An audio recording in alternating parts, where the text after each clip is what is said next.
आपल्या आजूबाजूला असे काही नमुने असतात की अरे वजन वाढव की किती हलकं मारतोयस.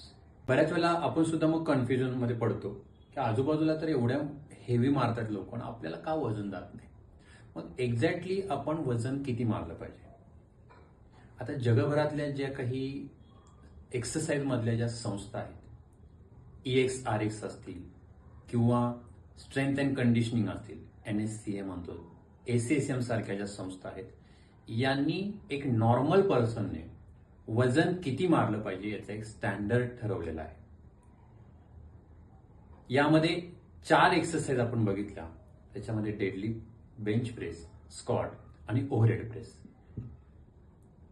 तर यांनी काय सांगितलेलं आहे की तुम्ही जर डेडलिफ्ट मारत असाल तर डेडलिफ्टचे साधारणतः तुमच्या बॉडी वेट किंवा 1.25 पट तुमच्या बॉडी वेटच्या तुम्ही वजन मारलं तर तुमच्यासाठी ते बेनिफिट आहे आणि ते तुमच्यासाठी इनफ आहे.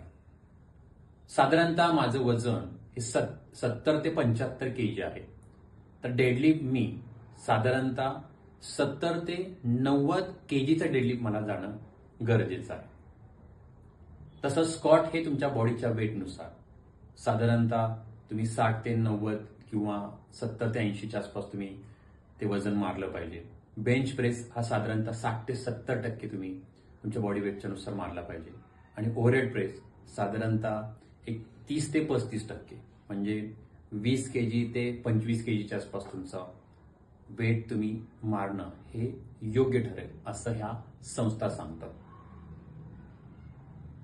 थोडक्यात काय आहे की वजन कमी मारणं हे चुकीचं नाहीये किंवा वजन जास्त मारतो म्हणजे तो महारथी असं पण ठरत नाही.